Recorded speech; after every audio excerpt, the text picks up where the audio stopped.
ঢাকা টাঙ্গাইল যমুনা সেতু মহাসড়কে ভোর থেকে শুরু হয়ে এখন পর্যন্ত প্রায় 18 কিলোমিটার যানজট রয়েছে। আমি সেই যানজটের দৃশ্য দেখানোর চেষ্টা করছি। আমি এই মুহূর্তে দাঁড়িয়েছি ঢাকা টাঙ্গাইল যমুনা সেতু মহাসড়কের এলাঙ্গা এলাকায়। সেই এলাঙ্গা থেকে মহাসড়কের চিত্র দেখানোর চেষ্টা করছি।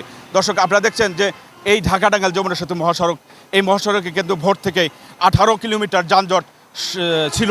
সেই যানজট কিন্তু মাঝে মধ্যেই অর্থাৎ থেমে থেমে যানজট স্থবির হয়ে পড়ছে, আবার যানজট অর্থাৎ ধীর গতিতে যানবাহন চলাচল করছে। আমি সেই দৃশ্য কিন্তু দেখানোর চেষ্টা করছি। এই মুহূর্তে কিন্তু যানবাহন কিন্তু ধীর গতিতে চলাচল করছে এবং যানবাহনের যে চাপ, সেই চাপের দৃশ্য কিন্তু আমি আপনাদেরকে দেখানোর চেষ্টা করছি যে এই ঢাকা টাঙ্গাইল যমুনা সেতু মহাসড়ক অর্থাৎ যমুনা সেতু থেকে শুরু হয়ে টাঙ্গাইলের রাবনা বাইপাস পর্যন্ত কিন্তু এই যানবাহনের যে চাপ, সেই চাপ রয়েছে এবং কি এই ভোর থেকে 18 কিলোমিটার অর্থাৎ যমুনা সেতু থেকে শুরু হয়ে রসুলপুর পর্যন্ত যে 18 কিলোমিটার যানবাহনের জট ছিল অর্থাৎ যানজট ছিল, সেই দৃশ্যই কিন্তু দেখানোর চেষ্টা করছি।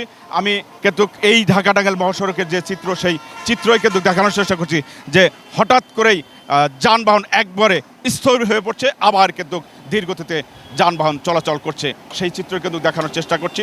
দর্শক, আমি সেই চিত্র ঢাকা টাঙ্গাইল মহাসড়ক থেকে দেখানোর চেষ্টা করছি।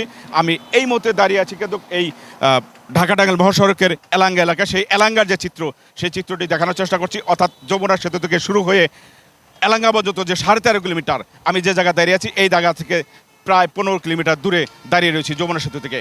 আমি সেই 15 কিলোমিটারের যে যানবাহনের যে জট অর্থাৎ ধীর গতি যানবাহনের যে চাপ, সেই যানবাহনের চাপের দৃশ্য কিন্তু দেখানোর চেষ্টা করছি। দর্শক, আপনারা সেই যানবাহনের দৃশ্য দেখানোর চেষ্টা করছি যে যানবাহনের যে চাপ, সেই চাপের দৃশ্য।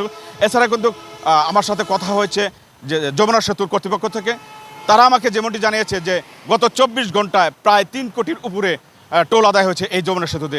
এছাড়াও যানবাহন চলাচল করেছে প্রায় 40,000-এর অধিক।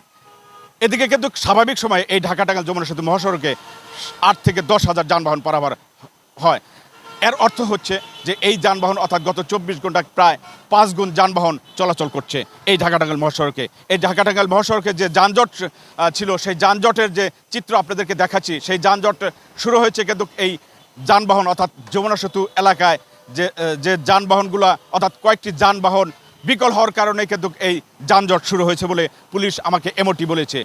এই ছিল আমার কাছে ঢাকা টাঙ্গাইল মহাসড়ক থেকে যানবাহনের যে জট, সেই জটের সর্বশেষ তথ্য। মোহাম্মদ আবু জুবাইর উজ্জ্বল, আগামী সময়।